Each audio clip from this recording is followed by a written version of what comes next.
Let's explore Autistic History and the Autism Wars. This is part 50. We're at part 50 in the series. Yeah.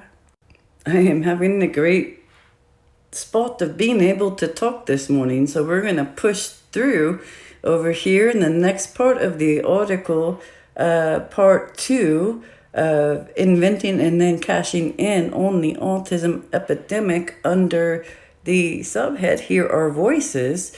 This is an email exchange that's going behind a parent of an autistic who was a founder of this Hear Their Silence rally, and her name was Carol, and Laura, who is autistic, advocate with autistics.org. And this is an email going between them. And Carol is Carol Fruscella, Fruscella. Again, the originator of the Hear Their Silence rally, and also connected with Autism Resource Connections, ARC, ARK. So I'm going to pick up from where we left off before in this email exchange.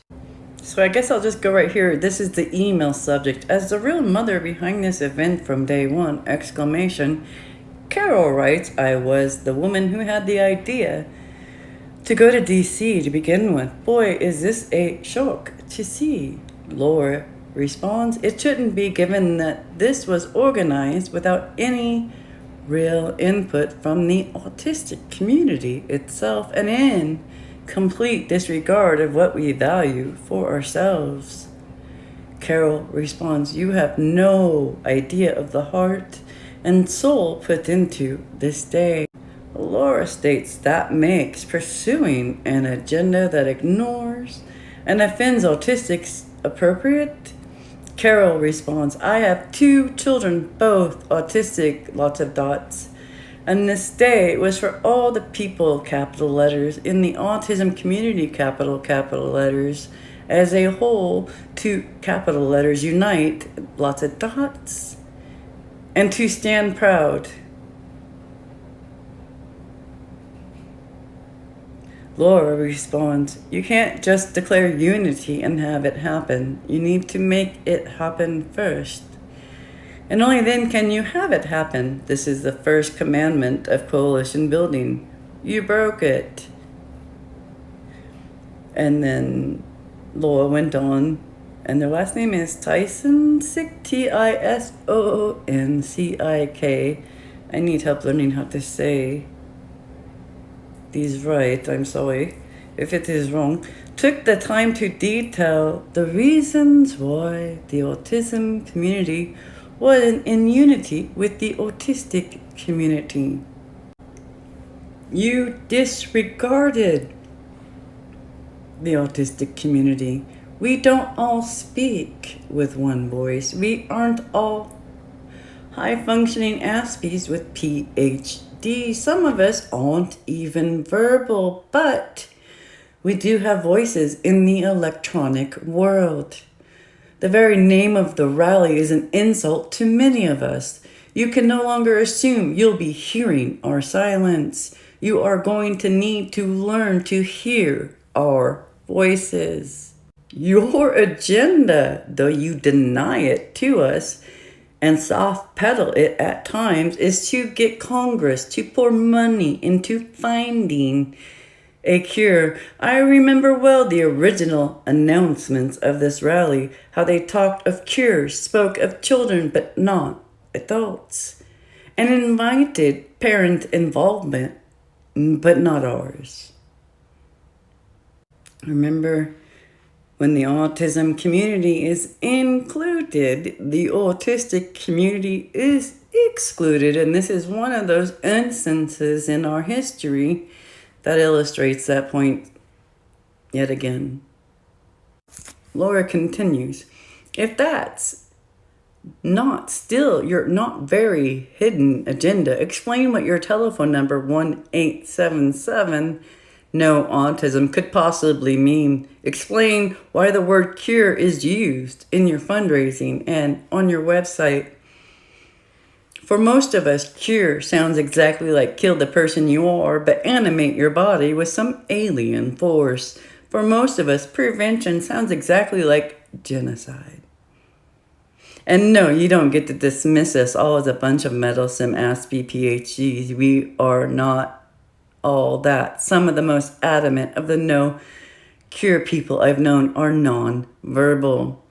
If you want unity with us, you have to learn to compromise, not merely demand obedience. So Laura suggested the first area of compromise would be to recognize that the word cure was incredibly offensive to many autistics. If the focus was to find a cure, then that would destroy any possibility of cooperation between them. And soft peddling the cure agenda when confronted about it without actually removing it from your telephone number, your fundraising, and every other place the agenda pokes through, and trying to hide behind the warm, fuzzy, content-free euphemisms like autism awareness, will not create unity. Just anger at your presumption that we would be silent.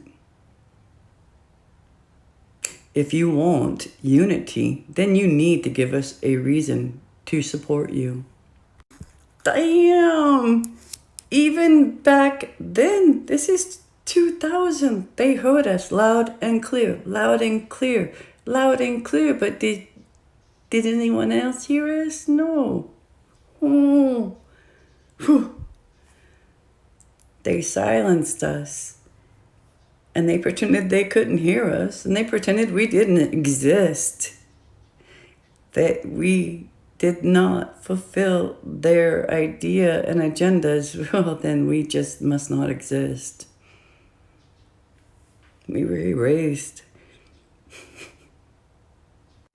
And celebrities spoke to Congress for us, about us, without us, for all of us. And I bet you they really still don't understand what happened there, for reals. Autistic community was silenced. So that's not all that happened in this congressional hearing. The next section is titled Cashing In, Suspect Research and Quack Cures.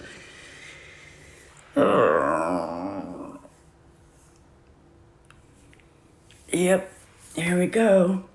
During the congressional hearing on autism in April of 2000, both Bernard Rimland and Andrew Wakefield testified.